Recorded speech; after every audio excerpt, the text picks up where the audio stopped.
जिन लोगों ने एपिसोड 2 देख ली वह एपिसोड 2 स्किप कर एपिसोड 3 देख ले। चलिए हमारी मानवाक को शुरू करते हैं।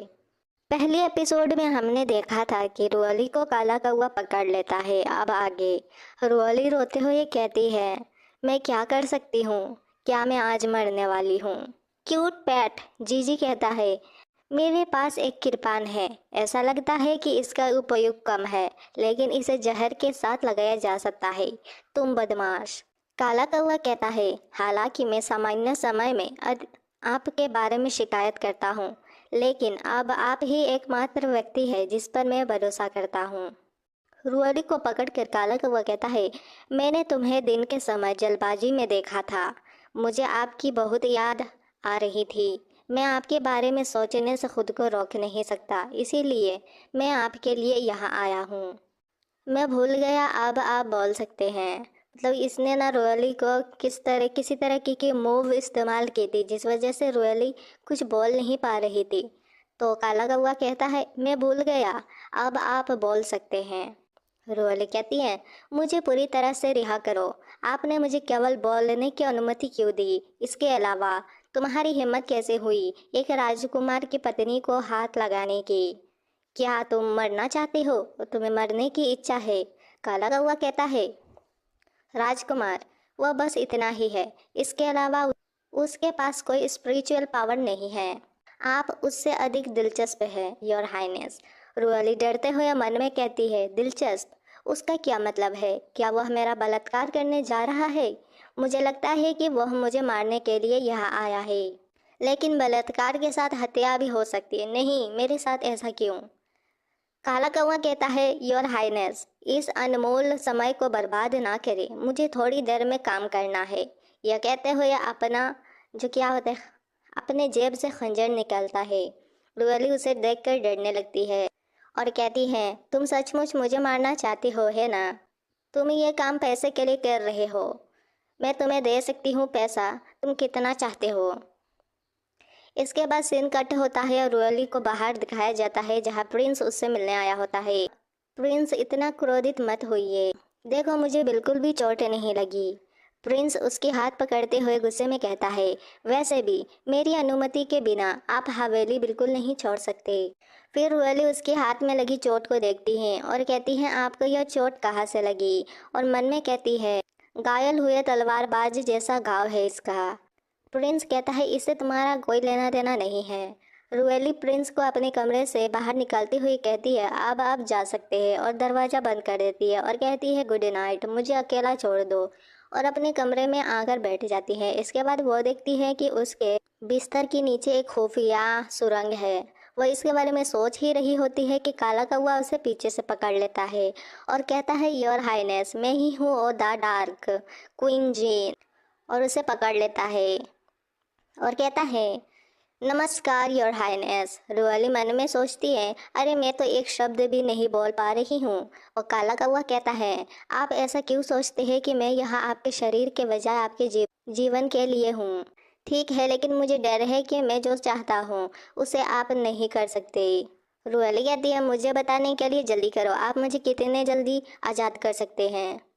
इसके बाद अपने मन में सोचती है, इससे कोई फर्क नहीं पड़ता कि वह कितना पैसा चाहता है, सबसे पहले मुझे। फिर काला कौवा कहता है, महल के कंसर्ट वान ने मुझे कुछ मूल्यवान वस्तु देने का वादा किया है।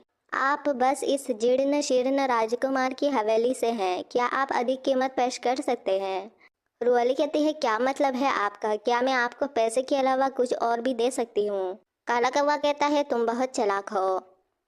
रुअली चमकती आंखों से कहती है, आप दिन के समय मेरे सेंट पर आए हैं और मेरा जादुई मेकअप कौशल देखना चाहते हैं। मैंने किसी को धोखा नहीं दिया। तो क्या कौशल को किसी अमूल्य चीज के रूप में गिना जा सकता है? वो काला कौवा कहता है, यह सिर्फ वेश बदलने की एक तकनीक है, यह मैं भी कर सकता हूँ। और एक नोकीली पिन निकालता है, जिसे देख कर रुअली कहती है, मैं भी यह कर सकती हूँ। और मन में कहती है, वो सिर्फ दिखावा कर रहा है, लेकिन फिर भी मैं सफलतापूर्वक उसका ध्यान आकर्षित कर लेती हूँ। इसके बाद रोली कहती है, मिस्टर यह पिन बहुत मोटा है, आप जिसे चाहे उसमें बदल सकते हैं। मेरे कौशल से आप लोगों को आधुनिक कुशलता से मार सकते हैं। यदि तुम्हें मुझ पर विश्वास नहीं है तो मुझे छोड़ दो, मैं आपको दिखाने में सक्षम हूँ। काला कौवा अजीब सी मुंह बनाता है तो उसे देखकर रोली रोते हुए कहती है, मैं वादा करती हूँ कि मैं नहीं हिलूंगी। तुम्हारे लिए मुझे मारना बहुत आसान है ना। वो काला कौवा उसे टच करते हुए कहता है, ऑल राइट। इसके बाद रोली जीजी को कहती है, मेकअप किड निकालो। वो अपना मेकअप करती है और काले कौवे में चेंज हो जाती है और काले कौवे से कहती है, देखो क्या मैं आपके जैसा दिखती हूँ, क्या यह उपयोगी है? क्या आप इसे सीखना चाहते हैं? करीब आओ और मैं तुम्हें रहस्य बताऊंगी। यह कहते हुए रुअली उसकी आंखों में कॉम्पैक्ट पाउडर दे मारती है, जिससे वो काला कौवा गुस्से में उसे एक दे मारता है, मतलब एक थप्पड़ रसीड़ी मारता है, जिससे वो दूर जाकर गिरती है। रुअली गिरते हुए उस सुरंग के अंदर चली जाती है। काला कौवा कहता है, बिस्तर के नीचे एक सुरंग। इसके बाद सीन शिफ्ट होता है हमारे प्रिंस पर। प्रिंस खांसते हुए कुछ कर रहा था, फिर वो खिड़की की तरफ जाता है तो उसे छत पे कोई दिखाई देता है। वो सोचता है कि मेरे महल के ऊपर वो कौन है, यह तो द डार्क है। उसे याद आता है इस मेंशन में तो रुअली रह रही है। फिर वो अपना तलवार लेता है और मन में कहता है, अब मुझे जल्दी से जाना चाहिए, रुअली खतरे में है। इसके बाद वो रुअली के मेंशन में आता है और वहाँ आकर रुअली रुअली चिल्लाने लगता है। वो देखता है कि रुअली के कपड़े इधर उधर फैले हुए हैं। वो वहाँ पर जाता है, उसे वो सुरंग दिखता है तो वो उस सुरंग के पास जाता है और कहता है, उसने ये कब खोदा? इसके बाद सुरंग में से आवाज़ आती है, प्रिंस अपना तलवार लेकर रेडी रहता है। तभी वहाँ से रुअली निकलती है और निकलते हुए कहती है, योर हाइनेस, ये मैं हूँ रुअली। प्रिंस उसे देखते हुए पूछता है, तुम ठीक हो, तुम्हें चोट तो नहीं लगी? रुअली उसकी तरफ ब्लश करते हुए देखता है। प्रिंस कहता है, क्या आपने भागने के लिए सुरंग खोदी थी? आप? रुअली कहती है, इतने जोर से चिल्लाओ मत, अभी हमें उस हत्यारे को पकड़ना चाहिए। प्रिंस उसे गले लगाता है मगर रुअली उसे खुद से दूर कर देती है। प्रिंस पूछता है, क्या क्या हुआ है? रुअली अपने मन में सोचती है, यह बहुत सुंदर है, यह बहुत सुंदर लग रहा है, यह कब से इतना सुंदर हो गया? बीच में से हमारा क्यूट पेट निकल के कहता है, आपको परेशान करने के लिए माफ़ी चाहता हूँ, लेकिन मुझे लगता है कि आपका दिल बहुत ज़ोर से धड़क रहा है। रुअली पेट जीजी को चुप कराते हुए अपने आंखों को मसलने लगती है। तभी प्रिंस उसे अपने गले से लगा लेता है और कहता है, मैं बस यह नहीं चाहता कि आपको दोबारा चोट लगे, तुम्हें चोट पहुंचाने वालों को जान से मार दूंगा। और इसके बाद कहता है, भूल जाओ, जो मैंने कहा उसे भूल जाओ। ऐसा कहते ही वो चला जाता है। रुएली अपने मन में सोचती है, उसने ऐसा क्यों कहा कि मैं भूल जाऊं। पैट जीजी फिर से कहता है, क्या आप कभी रिलेशनशिप में नहीं रहे? रुएली कहती है, चुप रहो, तुम्हें इससे कोई लेना देना नहीं है। फिर अपने मन में सोचती है, आखिरकार उसका मतलब क्या था। इसके बाद सीन शिफ्ट होती है क्राउन प्रिंस के महल में, जहाँ पर कॉन्सर्ट वान डांस कर रही होती है और क्राउन प्रिंस को दो लड़कियां चिपकते हुए योर हाइनेस, योर मैजेस्टी ये सब कर रहे होते हैं। तभी क्राउन प्रिंस को आ जाता है गुस्सा, उन लड़कियों को खुद से दूर करते हुए कहता है, दूर हो जाओ भड़कीली और ऑर्डिनरी लड़कियां। फिर कॉन्सर्ट वान को बुलाता है और कॉन्सर्ट वान की मुंह पकड़ते हुए कहता है, आप दोनों वान परिवार से हैं, लेकिन आप इतनी अलग क्यों हैं? और उसे खुद से दूर करते हुए कहता है, निश्चित रूप से जो चीज़ें दूसरों की होती है आखिर वही पसंद आता है, वही रोमांचक होता है। कॉन्सर्ट वान कहती है, योर मैजेस्टी कृपया शांत हो जाए। इसके बाद हमें रुअली पर सीन शिफ्ट होती है, जहाँ पर रुअली प्रिंस से मिलने आई होती है। वो अपने मन में कहती है, तुम्हारे बारे में ही सोच रही हूँ मैं, पता नहीं क्यों, और दरवाज़ा खटखटाती है। क्यूट पैट जीजी कहता है, लगता है इस लड़की को प्यार हो गया है, जागो, अभी सुबह के 7 बजे है। वो अपना चेहरा धो रहा होगा और अपने कपड़े पहन रहा होगा। रुअली अपने मन में सोचती है, मेरा जीवन कितना कठिन है। फिर वो सोचती है, जब तक मेरी शादी नहीं हो जाती मैं प्यार के बारे में सोचना शुरू नहीं कर सकती। अब जब मेरे पास वह नहीं आता तो मैं उसके बारे में सोचूंगी। और दरवाज़ा खटखटाते हुए अंदर घुस जाती है और कहती हैं, आप ठीक है प्रिंस? वहाँ पर जो लोग होते हैं वो वहाँ पर सारे लोग हैरान हो जाते हैं। प्रिंस गुस्से में आता है, तुम पागल औरत, तुम यहाँ पर क्या कर रहे हो? एक लड़का कहता है, योर हाइनेस, यह बहुत महत्वपूर्ण है, मुझे डर है कि महारानी ने कुछ ऐसा सुन लिया जो उन्हें नहीं सुनना चाहिए। प्रिंस कहता है, वह सिर्फ एक पागल औरत है, भले ही उसने इसे सुना हो, वह समझ नहीं पाएगी कि हम किस बारे में बात कर रहे हैं। फिर वह रुअली को बाहर लाता है। रुअली कहती है, तुम मुझे बाहर क्यों निकाल रहे हो? आखिर वो लोग कौन है? प्रिंस कहता है, जाओ यहाँ से। रुअली अपने मन में सोचती है, क्या यह हो सकता है कि क्या वे अभी लड़ रहे थे, कुछ साजिश रच रहे हैं। फिर अपने मन में कहती है, क्या उसने मुझे पागल औरत इसलिए कहा क्योंकि उसे डर था कि मैं कुछ राज सुन सकती हूँ। क्या इसका मतलब यह हुआ कि वह मेरी रक्षा कर रहा था। इसके बाद हमें प्रिंस को दिखाई जाती है। प्रिंस अपने मन में सोचता है, वो चालाक है, मुझे उसे इस परेशानियों में शामिल होने से बचाना चाहिए। मतलब रुअली के बारे में कह रहा है, हाँ भाई कितना प्यार है। आखिरकार अगर मैं असफल हो गया, हमारे रिश्ते और भावनाएं उसके दुख को बढ़ाएगी। इसके बाद वे लोग अपना जो होता है महल का कार्यक्रम वो शुरू करते हैं होता है। इसके बाद सीन कट होकर रुअली पर शिफ्ट होता है। शाम का समय होता है, रुअली बाहर बैठी होती है। जीजी कहता है, तुम कमरे के अंदर क्यों नहीं जाते, अंधेरा हो रहा है। रुअली बैठी जीजी से कहती है, आपको क्या लगता है वह क्या सोच रहा है। मुझसे अपने प्यार का इजहार करने के बाद उसने मुझे पागल औरत कहा और अब वह मेरे पास भी नहीं आता। ऐसा लगता है कि वह कुछ खतरनाक कर रहा है। ओ भाई, यहाँ पर रुअली को प्यार हो गया है। पैटी जीजी कहती है, यह मत बोलो कि यह दुनिया खतरनाक है। यहाँ तक कि अगर आप किसी के प्यार में पड़ना चाहते हैं तो भी आपको जीवित रहने के प्रबंधन करना होगा। रुअली कहती है, मुझे उससे ज़रूर बात करनी चाहिए। हम दोनों को मैच्योर लोगों की तरह एक दूसरे से बात करनी चाहिए। मतलब कि वो प्रिंस से बात करके उनके बीच में जो पहले आर्गुमेंट हुई थी वो सब ठीक करना चाहती है। अब उसे प्रिंस से प्यार हो गया है। तभी कोई पीछे से आता है और रुअली को किडनैप कर लेता है। हमें एक मेंशन दिखाया जाता है जहाँ पर रुअली होती है। रुअली अपनी आंखें खोलती है और कहती है, क्या मैंने फिर से समय यात्रा की है। तभी किसी की आने की आहट सुनाई देती है। रुअली देखती है, वो तो क्राउन प्रिंस है। क्राउन प्रिंस कहता है, मेरी प्यारी भाभी, आपका समय कैसा गुजर रहा है। रुअली कहती है, तुमने मुझे क्यों पकड़ा। क्राउन प्रिंस कहता है, चुप रहो, और उसके नज़दीक जाने लगता है। रुअली चिल्लाने लगती है। रुअली डर के मारे चिल्लाने लगती है। पैटी जीजी कहती है, मैं तुम्हें सलाह देता हूँ कि इस पागल सम्राट को नाराज मत करो। रुअली मन में सोचती है, शायद मुझे घुटने टेक देना चाहिए। क्राउन प्रिंस उसे पकड़ते हुए कहता है, मैं चाहता हूँ कि तुम मेरी कोंकोबाइन बन जाओ। कोंकोबाइन बोले तो रखेल। रुअली हैरान, क्या मैं और कोंकोबाइन। उनकी बातें कॉन्सर्ट वान भी बाहर से सुन रही होती है। क्राउन प्रिंस कहता है, सम्राट के हर शब्द को गंभीरता से लेना चाहिए, गंभीरता से लेना जरूरी है। रुअली चिल्लाते हुए कहती है, लेकिन मैं तुम्हारी भाभी हूँ। योर हाइनेस, प्रिंस ने अभी तक मुझे तलाक नहीं दिया है, तुम मुझसे कैसे शादी कर सकते हो। इसके अलावा मैं सुंदर, शक्तिशाली या प्रतिभाशाली नहीं हूँ। क्राउन प्रिंस कहता है, दुनिया भर की महिला, एक बार जब मैं उन्हें चाहूँगा तो सभी को मेरी बात माननी होगी। इसके बाद हमें प्रिंस का महल दिखाया जाता है, जहाँ पर प्रिंस के पास एक क्या बोलते हैं निंजा आता है और कहता है कि महारानी को क्राउन प्रिंस ने अगवा कर लिया है। यह सुनते ही हमारा प्रिंस, यह सब सुनने के बाद वह अपना सारा काम काज छोड़ छाड़ के रुअली के पास जाने के लिए खिड़की से छलांग मारता है और हमें रुअली दिखाई जाती है जो कि चिल्ला रही होती है। उसके हाथ पैर बांधे होते हैं, लाते हुए अपने हाथ पैर खोलने लगती है। रुअली कहती है, अगर मैं डिजिटल वर्ल्ड में होती तो इनको मैं नानी याद दिला देती।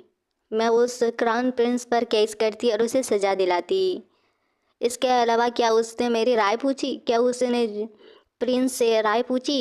यह कहते हुए वो अपनी रस्सी खोलने लगती है। जीजी कहता है, यदि उसे सचमुच पूछना होता तो क्या वो तुम्हें किडनैप करता।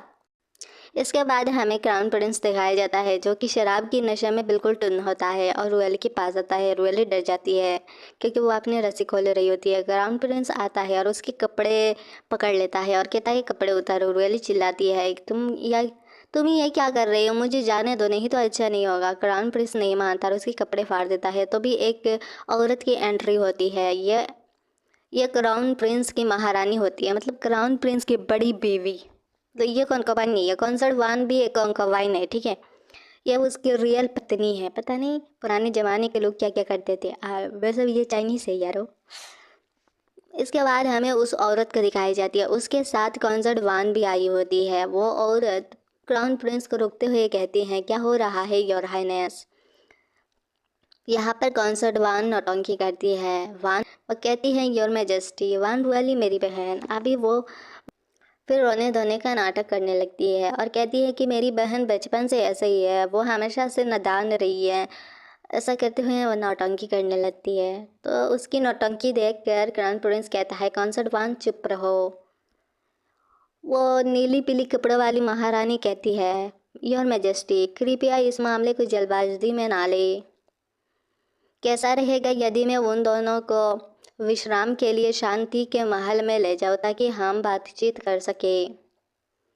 कल तक ये सब अच्छा हो जाएगा। क्राउन प्रिंस ब्लश करते हुए वहाँ से चला जाता है। रुआली मन में सोचती है कि क्राउन प्रिंस अपने पत्नी से इतना डरता है, मतलब महारानी से इतना डरता है। उसके बाद सीन कट होती है और महारानी के महल में दिखाई जाती है। महारानी कहती है, अब जब हम सब एक साथ हैं तो आइटम यहाँ लाओ। रुआली कुछ समझ पाती इससे पहले एक नौकरानी आती है। वो महारानी एक खंजर निकालती है और कहती है, आपको क्या लगता है कि आप क्या है? तुम्हारी हिम्मत कैसे हुई क्राउन प्रिंस को सिड्यूस करने की? रुआली मन में कहती है, तुम्हारी हिम्मत कैसे हुई मेरा चेहरा खरोचने का? तभी हमारा प्रिंस आ जाता है। मतलब वो जो हंसू होता है ना, ये हंसू कोई और नहीं हमारा प्रिंस ही होता है। प्रिंस आता है, रुआली को पकड़ता है और खिड़की से छपाक भाग जाता है। रुआली कहती है, तुमने फिर से मुझे बचा लिया। इसके बाद एक एरो आता है, उस एरो से प्रिंस का मुखौटा टूट जाता है। वह रुआली को एक जगह ले जाता है और वहाँ पर बिठाते हुए कहता है, यहाँ रुको, इधर उधर मत जाना, मुझे जाकर उनका ध्यान भटकना होगा, मैं बाद में आपके पास आऊँगा। रुआली उसे रोकने की कोशिश करती हैं और कहती हैं, अरे आप हर बार ऐसा क्यों करते हैं, कम से कम अपना नाम तो बताते जाओ। पैट जीजी निकलता है और कहता है, यह ठीक है, मैं आपके लिए सामान्य घाव संभाल सकता हूँ, कोई निशान नहीं बचेगा। इसके बाद रोते हुए कहता है, मुझे उम्मीद नहीं थी कि महारानी इतनी भयानक होगी। रोने लगता है। रुआली कहती हैं, आप डरे हुए हैं लेकिन फिर भी आप मुझे सांत्वना देने की कोशिश कर रहे हैं, इसके लिए शुक्रिया। इसके बाद रुआली को एक मैंशन दिखता है, वो होता है कोल्ड पैलेस। वो कोल्ड पैलेस में एंट्री करती है। वहाँ पर एक छोटा बच्चा होता है। छोटा बच्चा उन्हें पीछे से मॉम कहता है और उसके मॉम कहते ही रुआली और पैट जीजी दोनों शॉक्ड हो जाते हैं। वो बच्चा रुआली से चिपटते हुए कहता है, मम्मी आखिरकार आप आ गई। रुआली कहती है, नहीं नहीं, मैं तुम्हारी माँ नहीं हूँ, तुम यहाँ अकेले क्यों हो, आपके माता पिता कहाँ है? वो बच्चा कहता है, माँ आपके चेहरे को क्या हुआ है, आपको दर्द हो रहा है क्या? फिर कहता है, पिताजी मुझसे कभी मिलने नहीं आए मगर मुझे आप मिल गई। उसकी आंसू देख के रुआली कहती है, रुओ मत, मैं वास्तव में आपकी माँ नहीं हूँ, हमें पहले जीवित रहने की आवश्यकता है, अगर आप रोते रहेंगे तो बुरे लोग यहाँ आकर्षित हो जाएंगे। फिर रुआली सोचती है, यह बच्चा मैले कुचले कपड़े पहने हुए है और उसकी देखभाल करने वाला कोई नहीं है, वह ठंडे महल में कैसे जीवित रहा? वो बच्चा कहता है, माँ आप घायल है, आपको अभी अपने घाव की देखभाल करने की आवश्यकता है। रुआली कहती है, बच्चे आप तब भी मेरे बारे में चिंता कर रहे हैं जबकि आप स्वयं गरीब है। तभी एक तीर उड़ के रुआली के पैर के पास आती है। कुछ एसासियन वहाँ पर आ जाते हैं। उन्हें देखकर रुआली कहती है, अब मैं तुम्हारी मॉम की तरह बर्ताव करूँगी, और पैट से कहती हैं कि तुम छोटे बच्चे की ध्यान रखो और मैं इन्हें निपटाती हूँ। और इसके बाद बकबक करते हुए उन्होंने एसासियन से फाइट करती है। तभी हमारा प्रिंस भी वहाँ पर एंट्री करता है और उन एसासियन को भगा देता है। वो छोटा बच्चा दौड़ते हुए रुएल के पास आता है और कहता है, माँ तुम ठीक हो? वह दोनों एक दूसरे को ठंडी आंखों से देखते हैं। रुएली मुँह बनाते हुए कहता है, मुझे पता है तुम क्या पूछोगे, मैं अभी उनसे मिला, यह बच्चा अच्छा है, मैं वास्तव में उसका नाम नहीं जानती। फिर वो पूछती है, मुझे बताओ आपका नाम क्या है? वो बच्चा कहता है, माँ मेरा कोई नाम नहीं है। रुएली कहते हैं, अच्छा अब से तुम मेरी सुरक्षा में हो। प्रिंस कहता है, तुम्हें यह भी नहीं पता कि यह लड़का कहाँ से है और अब आप उसे अपने साथ कैसे ले जा सकते हैं? रुएली कहती है, आप और मैं भी एक दूसरे को नहीं जानते, लेकिन आपने कई बार मेरा जान बचाया। वह तो बस एक छोटा बच्चा है, मैं उसे अकेला कैसे छोड़ सकती हूँ? मैंने उसे घर ले जाने का फ़ैसला किया है। इसके बाद सीन शिफ्ट होती है प्रिंस पर, जहाँ सुबह हो चुकी होती है। प्रिंस मन में सोच रहा होता है, यह महिला अजीब है, वह अनजान लोगों को हवेली में कैसे ला सकती है, भले ही वह एक छोटा बच्चा ही क्यों ना हो। इसके बाद प्रिंस जाकर बालकनी में खड़ा होता है और वहाँ पर वो छोटा बच्चा प्रिंस को देखकर पप्पा कहता है। यहाँ से सीन कट होता है जहाँ पर रुअली चिल्ला रही होती, उस क्राउन प्रिंस ने मुझे किडनैप कैसे किया, जबकि उसके पास इतनी सारी बीवी है। फिर भी वो छोटा बच्चा बीच में से कहता है, माँ तुम्हारे चेहरे से खून निकल रहा है। रुअली कहती है, नहीं मैं ठीक हूँ। अच्छा अब से मैं तुम्हारी माँ हूँ, आप मेरे साथी है, मेरा मतलब आप मेरी कंपनी है। तभी कोई दरवाज़ा खटखटाता है और कहता है, रुअली पूछती है कौन हो।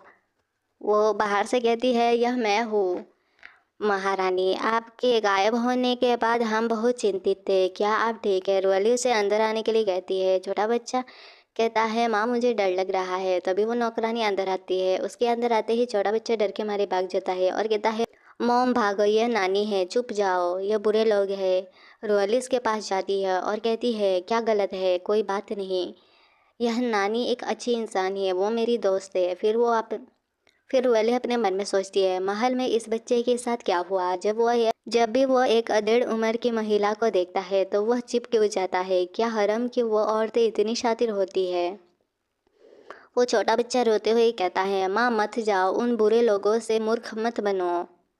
रुअली उसे गले लगाते हुए कहती है, कोई बात नहीं, मुझे पता है, मैं भी एक अनाथ के रूप में बड़ी हुई हूँ। मैं जानती हूँ कि यह कितना कठिन है, लेकिन अब ठीक है, मैं आपके साथ यही हूँ, मैं आपकी सुरक्षा करूँगी। फिर वो छोटा बच्चा उसकी गले लग जाता है। नौकरानी उसे एक मलहम का डब्बा देती है और नौकरानी कहती है कि प्रिंस ने बताया कि आप महल के बाहर घायल हो गए थे, इसीलिए मैं आपके लिए कुछ दवाइयाँ लाई हूँ। रोले कहती हैं, उसे कैसे पता चला कि मैं घायल हूँ। उसके बाद वो छोटे बच्चे से कहती है, कोई बात नहीं, मुझे देखने दो, क्या आपको कहीं चोट लगी है। फिर वो उसके कपड़े उतारती है और कहती है, आप दागों से क्यों ढके हुए हैं। और अपने मन में सोचती है, आखिरकार किसने इस बच्चे के साथ ऐसा किया। वो छोटा बच्चा कहता है, यह ठीक है माँ, अब दर्द नहीं होता, आपके चेहरे में दर्द हो रहा होगा, माँ रो मत। रुआली कहती है, यह मुझे आपके घाव पर मलहम लगाने दो और आपके कपड़े बदलने दो। इसके बाद वह उसके कपड़े वगैरह बदल देती है और कहती है, अरे वाह तुम कितने सुंदर लग रहे हो। वो बच्चा उसके गले लग जाता है। रुआली अपने मन में कहती है, मैं इस बार तुम्हारी रक्षा करूँगी। उन्हें इस तरह गले मिलते हुए देख नौकरानी अपने मन में सोचती है, यह बच्चा बिल्कुल हमारे प्रिंस की जैसा दिख रहा है, जैसा कि प्रिंस बचपन में दिखता था। इसके बाद सीन वहीं पर शिफ्ट हो जाता है जहाँ पर वो छोटे बच्चे ने पप्पा कहा था। छोटा बच्चा डैडी डैडी कहकर उसे बुलाने लगता है, जिसे देखकर रुआली पूछती है, क्या यह आपके पिताजी है। वो बच्चा थोड़ी देर सोचने के बाद कहता है, वह माँ का पति है, हवेली का मालिक है ना। वह उस आदमी की तरह दिखता है जिसने उसे पिछली रात बचाया था। फिर वो हंसते हुए कहता है, मेरी माँ के पति स्वाभाविक रूप से मेरे पिता है। इसके बाद वो दौड़ते हुए प्रिंस के पास जाने लगता है। प्रिंस उसे रोकते हुए कहता है, आपको यह भी नहीं पता कि यह बेघर बच्चा कहाँ से आया है, आप उसे वापस कैसे ला सकते हैं। रुआली कहती हैं, आप उसका कोई नाम नहीं है प्रिंस, आप उसे एक नाम दें, और यदि आपने उसे घर दिया तो वो बेघर नहीं होगा। प्रिंस अपने मन में कहता है, क्या उसका कोई नाम नहीं है। फिर वो कहता है, आप छोटे दिखते हैं इसीलिए मैं आपको जियाऊ बुलाऊंगा। जिसे सुनकर वो छोटा बच्चा बहुत ज़्यादा खुश होता है और कहता है, तुम मेरी माँ से बहुत प्यार करते हो है ना। कहता है, वो एक अनजान बच्चे को उठा कर ले आई, लेकिन आप क्रोधित नहीं हुए, आपने मुझे एक नाम दिया, इसके लिए शुक्रिया पिताजी। प्रिंस कहता है, मुझे पापा मत कहो। वो बच्चा कहता है, ज़रूर पिताजी। उन्हें देखकर रुअली हक्का बक्का होकर बस उन्हें ही देके जा रही होती है। प्रिंस कहता है, मैं एक छोटे बच्चे से लड़ाई नहीं करूँगा। इसके बाद वो कुछ नौकर को बुलाता है और कहता है, अब से प्रिंसेस कंसर्ट बच्चे की देखभाल करेगी, यदि वह कोई परेशानी पैदा करता है तो वह प्रिंसेस कंसर्ट की जिम्मेदारी होगी, लेकिन अगर उसे कुछ भी होता है तो आप सभी जिम्मेदार होंगे, और जहाँ तक मेरी सवाल है मुझे कोई आपत्ति नहीं है।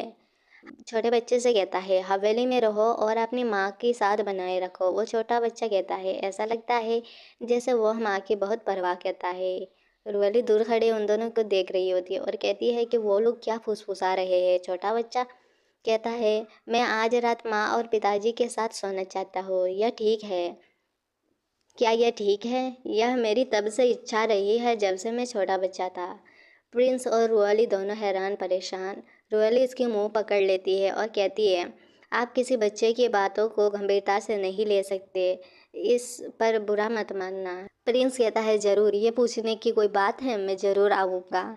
उसकी बातें सुनकर छोटा बच्चा उसके पैरों से लिपटते हुए कहता है, वाह, मैं अपने पिताजी और माँ के साथ रह सकता हूँ। इसके बाद प्रिंस रुआली से पूछता है, आपके चेहरे पर यह घाव कैसा है? रुआली कहती है, हाँ मैं ठीक हूँ, मुझे कुछ नहीं हुआ। इसके बाद अपने मन में सोचती है, चाहे घाव किसी भी प्रकार का हो, जियाजी उन्हें वैसे भी ठीक कर देगा। इसके बाद रात का सीन दिखाया जाता है, जहाँ पर रुआली छोटे बच्चे से कह रही होती है, जाओ, अगर तुम्हें नींद आ रही है तो सो जाओ। जब तक आप अच्छी नींद नहीं लेंगे तब तक आप लंबे नहीं हो सकते। पेट जीजी कहता है, मैं नहीं जानता था कि तुम बच्चों की देखभाल करने में अच्छी हो।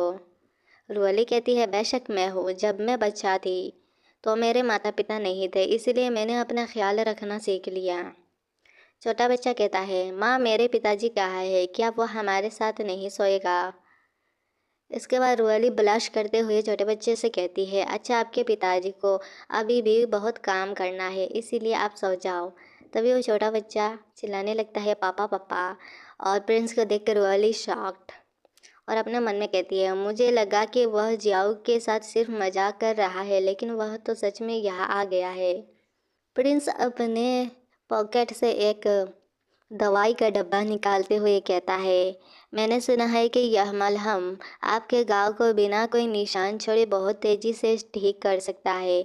एक बार इसे लगाने की कोशिश करें। पेट जीजी कहती है, यह दुर्लभ जड़ी बूटियों से मिलाकर बनाई गई है। और छोटा बच्चा कहता है, पिताजी माँ घायल हो गए हैं, क्या आपको उन्हें मलहम लगा कर नहीं देना चाहिए? रुआली शर्माते हुए कहती है, यह ठीक है, मैं इसे खुद कर सकती हूँ। प्रिंस कहता है, नहीं, मैं लगा कर देता हूँ, तुम चिंता मत करो। इसके बाद प्रिंस रुआली को मेकअप लगा कर देता है। प्रिंस के ऐसा कहते ही रुआली बहुत ज़्यादा शर्माती है, ब्लश ब्लश ब्लश। प्रिंस कहता है, क्या मैंने तुम्हें दुख पहुँचाया? रुआली कहती है, नहीं नहीं, और अपने मन में सोचती है, हे भगवान, वह बहुत सुंदर है, उसे मैं खुद से दूर नहीं कर सकती। छोटा बच्चा मुंह बनाते हुए कहता है, पिताजी, अवश्य माँ को दुख हो रहा होगा, आपको उसके लिए कुछ करना चाहिए। प्रिंस उसके पास जाता है और उसके घाव पे फूंक मारने लगता है, जिसे देख कर रुएल की हालत खराब। इसके बाद हमें रात का दिखाया जाता है, जहाँ पर जियाओ सो गया होता है और रुएली जियाओ से कह रही होती है, जियाओ, तुम कोने में क्यों सोते हो? क्या आप अपने पिताजी और माँ के बीच में नहीं सोना चाहते? मौके का फ़ायदा प्रिंस भी उठा लेता है और कहता है, कोई बात नहीं, उसे रहने दो। इसके बाद रुएली अपने बिस्तर में ब्लाश कर रही होती है और अपने मन में कहती है, ये छोटा बच्चा बहुत चालाक है। इसके बाद वो प्रिंस की तरफ देखती है। प्रिंस कहता है, आप अभी तक नहीं सोई? रुएली अपने मन में सोचती है, किसी पुरुष के साथ सोने का यह मेरा पहला अवसर है, आखिर मैं कैसे सो सकती हूँ? और कहती है, मैं सिर्फ अपने बिस्तर में सो सकती हूँ, इसीलिए मुझे नींद नहीं आ रहा। प्रिंस कहता है, मैं आपको पकड़ लूँ है, जियाओ सो रहा होगा, चिंता मत करो। यह कहते हुए उसे पकड़ लेता है और कहता है, हिला मत। फिर दिन का समय दिखाया जाता है, जहाँ रुएली छोटे बच्चे को गुड मॉर्निंग करती है। छोटा बच्चा कहता है, माँ, दोपहर हो गई है, क्या आप कल रात बहुत ज़्यादा थके हुए थे? रुएली मुँह बनाते हुए कहती है, क्या मैं इतनी देर तक सो रही थी? तुम्हारे पिताजी कहाँ है?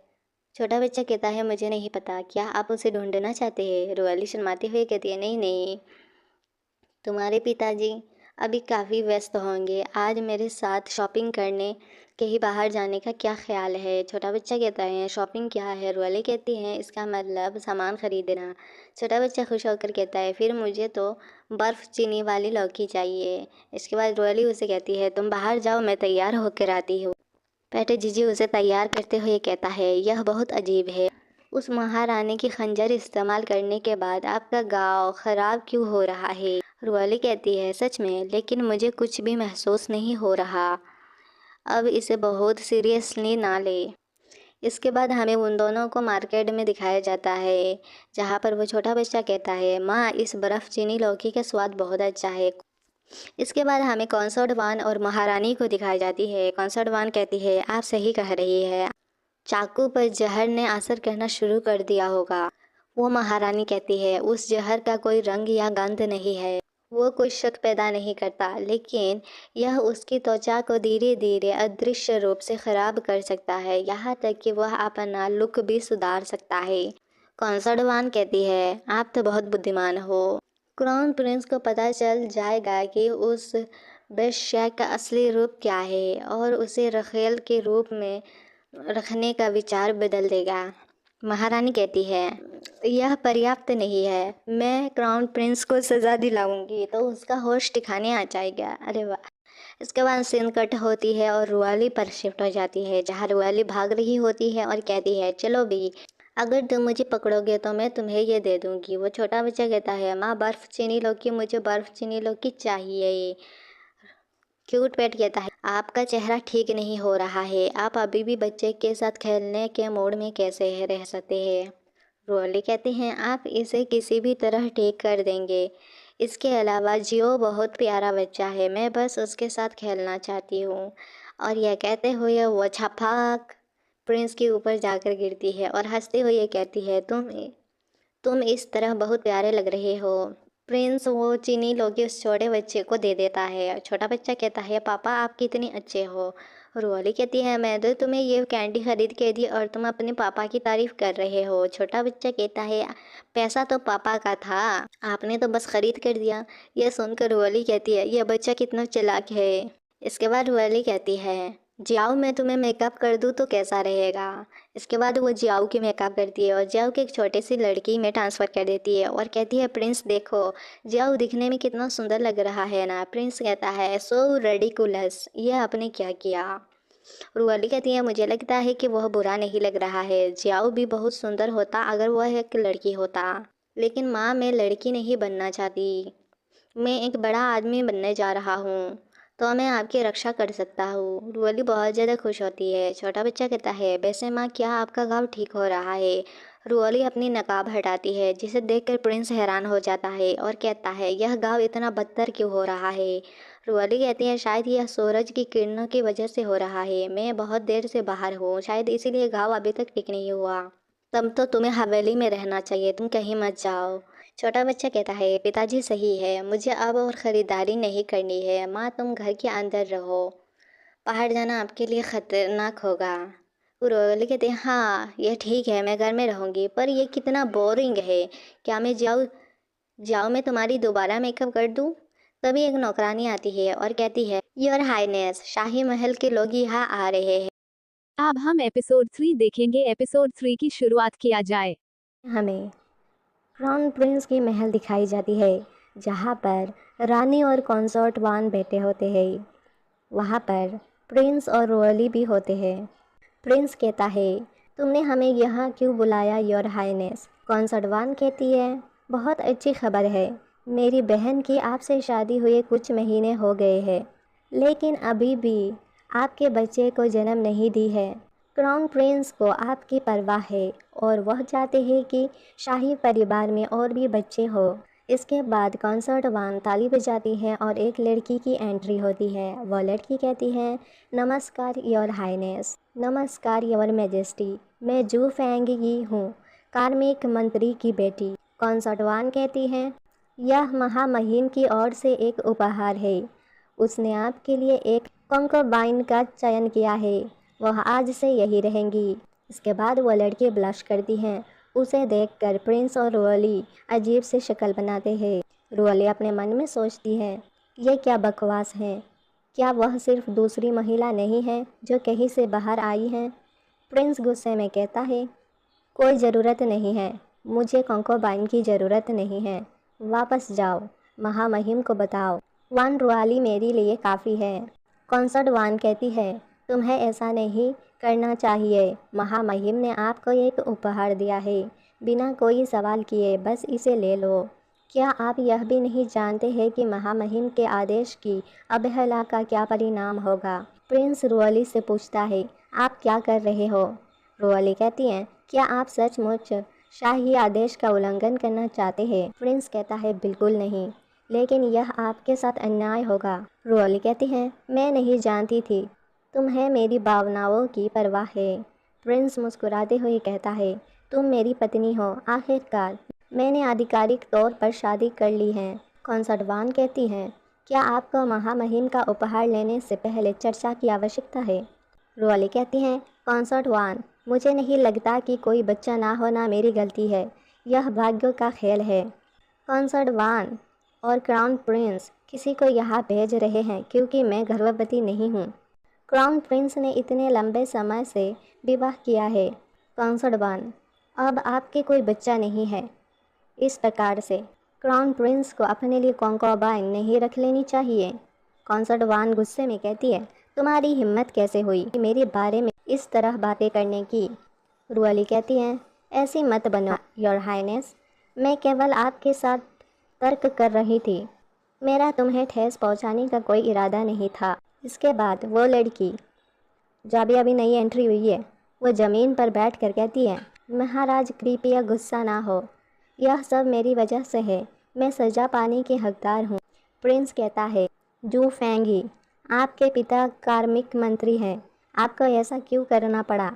जू फेंगी कहती हैं, मैं जानती हूँ मैं प्रिंसेस कंसर्ट के लिए उपयुक्त नहीं हूँ और मेरा प्रिंसेस कंसर्ट से कंपटीशन करने का कोई इरादा नहीं है। महामहिम कृपया मेरी प्रतिष्ठा बर्बाद ना करे, मैं नहीं चाहती कि मेरे पिता का मजाक उड़ाया जाए।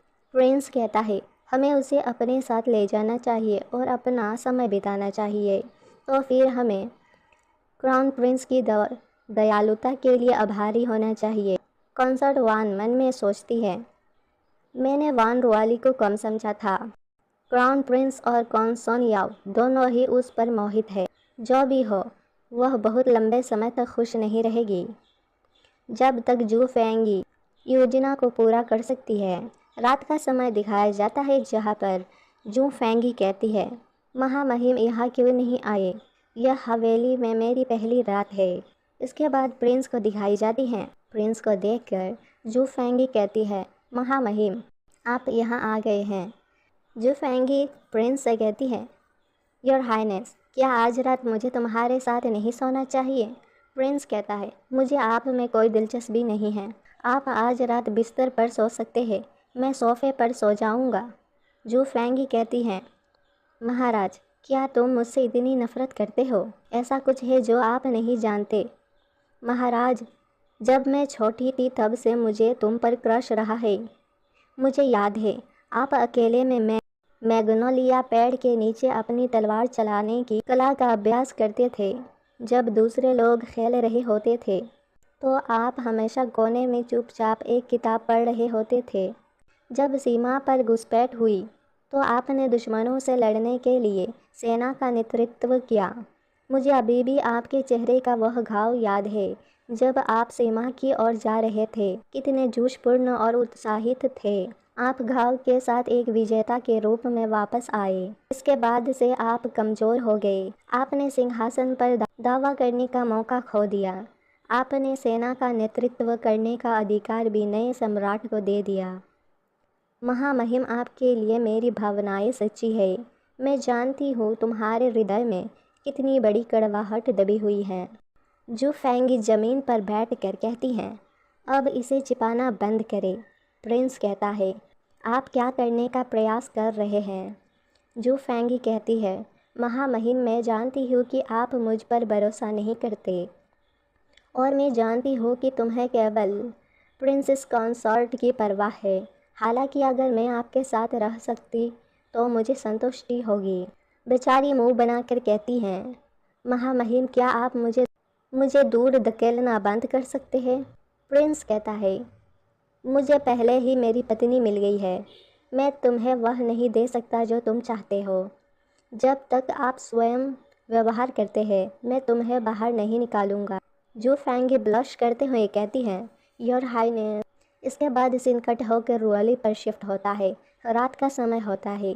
जी रुअली से कह रहा होता है, क्या आप सचमुच पूरी रात जागते रहेंगे।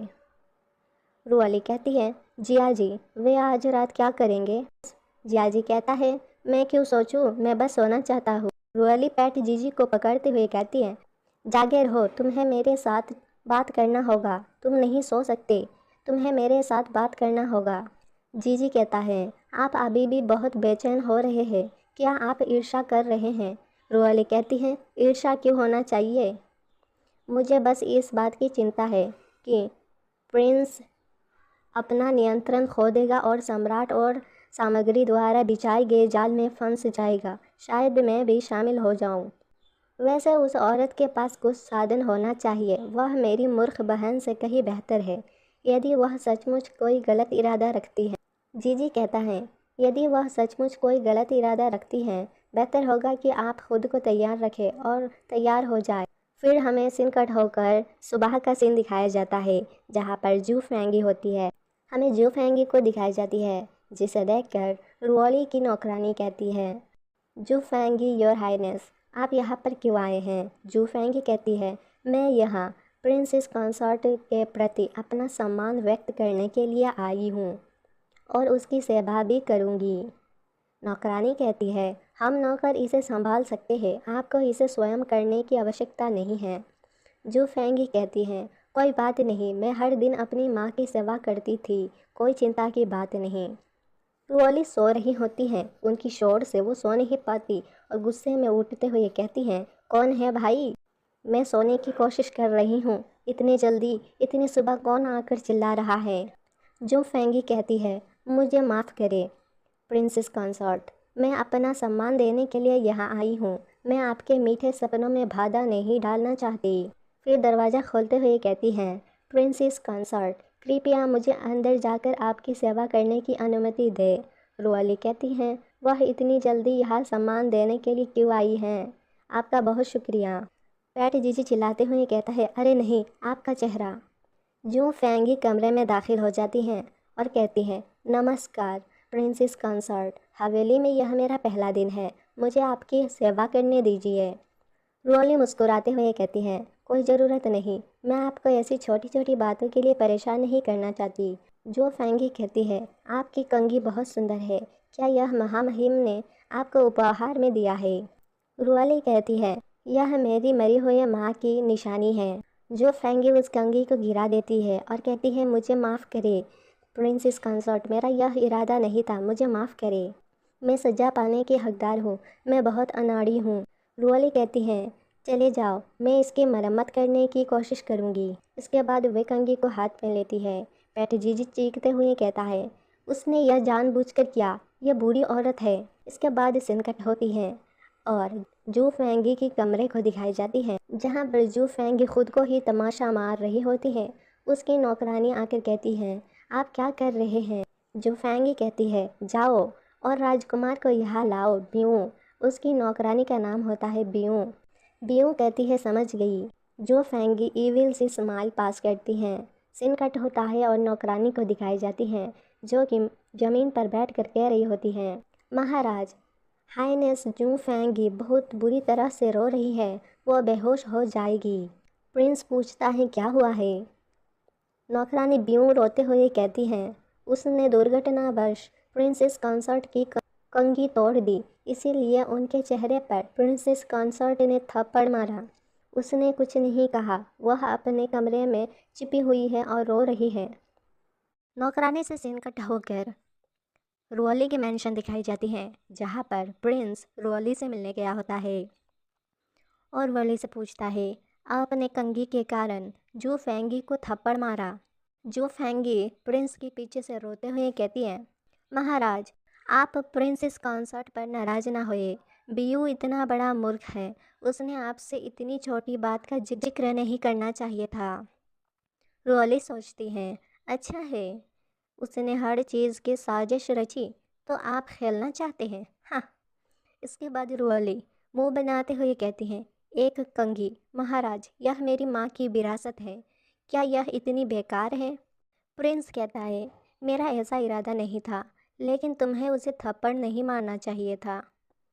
जो फेंगी नौटंकी करते हुए रोने लगती है, महाराज, प्रिंसेस कंसॉर्ट ने मुझे थप्पड़ नहीं मारा, यह मैं ही हूँ, मैंने गलती से खुद को चोट पहुँचा ली। मैंने सबसे पहले प्रिंसेस कंसॉर्ट की कंघी तोड़ी, मैं सज़ा की हकदार हूँ। प्रिंस बड़े बड़े आंखें बनाते हुए कहता है, हाँ, आपने प्रिंसेस कंसॉर्ट को नाराज़ किया है, आप सज़ा पाने की हकदार हैं। प्रिंस आगे कहता है, हालांकि आपने खुद ही अपनी गलती मान ली है, आपको सज़ा के तौर पर 3 दिन तक जेल में रखा जाएगा। प्रिंसेस कंसॉर्ट को भी खुद पर नियंत्रण रखना चाहिए, अगली बार इतना गुस्सैल मत बनो। रुएली हंसते हुए कहती है, ठीक है योर हाइनेस। यहाँ से सीन कट होती है और 3 दिन बाद का सीन दिखाई जाती है, जहाँ पर रुअली एक तालाब के पास खड़ी होती है। जू फेंगी रुअली को देखती है और अपने मन में सोचती है, धिक्कार है तुम पर वान रुअली, मैं तुम्हारी वजह से ज़मीन से जुड़ा हुआ था। इस बार मैं तुम्हें सबक सिखाऊंगी। जो फेंगी रुअली के पास जाकर कहती हैं, आप यहाँ अकेले क्या कर रहे हैं? Princess concert. रुअली कहती हैं, तुम इतनी जल्दी यहाँ पर कैसे आ गई? जो फेंगी कहती है, आप हमेशा घूंघट क्यों पहने रहती हैं? क्या यह बहुत गर्म नहीं होगा? रुअली कहती है, इससे तुम्हारा कोई संबंध नहीं है। जो फेंगी कहती है, क्या तुम मुझसे इतनी नफरत करते हो? लेकिन मैं वास्तव में आपके साथ अच्छा बर्ताव करना चाहता हूँ। मुझे तुम्हारे घूंघट हटाने दो। रुअली कहती है, धत तेरी की। इसके बाद जो फेंगी रुअली की घूंघट खोल देती है और कहती है, हे भगवान, आपका चेहरा। रुअली को आ जाता है गुस्सा। वो थप्पड़ मारते हुए कहती है, आपने कहा कि मैंने आपको आखिरी बार थप्पड़ मारा था, है ना? अब मैंने सचमुच तुम्हें थप्पड़ मारा। जू फेंगी कहती है, यह सिर्फ एक गलतफहमी थी। मेरी नौकरानी बियू अगनी थी, वह बकवास बातें करती थी। इसके बाद उसे प्रिंस की ट्रॉली आता दिखाई देता है, तो वो पानी में गिर जाती है और गिरते हुए कहती हैं, मुझे माफ़ करे, मैं गलत थी। और पानी में छपांग। उसे देखकर रुअली सोचती है, यह औरत क्या कर रही है? पानी में गिरकर चिल्लाने लगती है, बचाओ बचाओ, योर हाइनेस, मुझे प्रिंसेस कंसर्ट, मुझे माफ़ करे, मैं तैरना नहीं जानती। उसकी नौकरानी ब्यूँ कहती हैं, कोई मदद करे, जू फेंगी तालाब में गिर गई है। फिर जू फेंगी को पानी से निकाला जाता है। वह कांपते हुए कहती है, महामहिम, मैं बहुत डर गई थी। मैंने सोचा कि मैं आपको फिर कभी नहीं देख पाऊंगा। यहाँ पर प्रिंस भी आ पहुँचता है। प्रिंस को देख के नौकरानी बियू नाटक करती है, महाराज, मैंने देखा कि प्रिंसेस कंसॉर्ट ने लेडी जू फेंगी को थप्पड़ मारा और उसे पानी में धकेल दिया। प्रिंसेस कंसॉर्ट ने जू फेंगी के साथ उचित व्यवहार नहीं किया, लेकिन वह अभी भी कार्मिक मंत्री की बेटी और महारानी की चचेरी बहन है। रुअली कहती है, मैं अब प्रिंसेस कंसॉर्ट हूँ। मैं तुम्हें कुछ नियम सिखाना चाहती हूँ और कुछ बातें तुम्हें सिखाना चाहती हूँ कि किसके साथ कैसा व्यवहार करना चाहिए। उसकी बातें सुनकर प्रिंस गुस्से में कहता है, चुप रहो प्रिंसेस कंसॉर्ट, तुम एक अहंकारी चींटी की तरह हो, तुम बहुत ज़्यादा ईर्ष्यालु हो। जू फेंगी आज से ग्रांडेड रहेगी। 50 बार नैतिक आचरण की नकल करने के अलावा उनका भोजन, वस्त्र और खर्चा आधा हो जाएगा। मेरे आदेश के बिना उसे कोई बाहर नहीं निकाल सकता। इसके बाद प्रिंस वहाँ से चला जाता है। जो फेंगी अपने मन में कहती है, वान रुअली, तुम एक बदसूरत, तुम कितना भी कोशिश कर लो, जीतूंगी तो मैं ही। इसके बाद सीन कट होती है। जो फेंगी की नौकरानी को दिखाई जाती है, जो कहती है, माय लेडी, तुम बहुत बुद्धिमान हो। महामहिम अवश्य ही प्रिंसेस कंसॉर्ट से थक गए होंगी। जू फेंगी कहती है, तुम बहुत अज्ञानी हो। यदि वह वास्तव में उससे थक गया है तो उसे ज़मीन पर गिराए जाने की तुलना में कहीं अधिक गंभीर सजा मिलेगी। इसके बाद सीन कट होती है और रुअली को दिखाई जाती हैं, जहाँ रुअली चिल्ला रही होती है, लानत है तुम पर, तुम मूर्ख आदमी। रुअली एक अजीब सी ड्राइंग बनाती है और चिल्लाते हुए कहते हैं, अहंकारी प्राचीन व्यक्ति, आप ऐसा कैसे कर सकते हैं? यहाँ पर प्रिंस भेष बदल कर रुअली से मिलने आता है और कहता है, यह क्या है? आपने अभी अभी किसका चित्र बनाया है? रुअली शॉक्ड होते हुए कहती हैं, यह एक सुंदर व्यक्ति को संबोधित करने का एक तरीका है, और उस ड्राइंग को छुपाने लगती है। रुअली सोचती है, हवेली की सैनिक कहा गई है, कभी भी कोई भी चला आता है। रुअली प्रिंस से पूछती है, तुम यहाँ क्यों आए हो? यह राजकुमार की हवेली है, यदि वह तुम्हें पकड़ लेगा तो क्या होगा? प्रिंस कहता है, कोई अन्य कारण नहीं, मैं यहाँ इसलिए आया हूँ क्योंकि मुझे तुम्हारी याद आ रही थी। रुअली कहती है, बकवास बंद करो।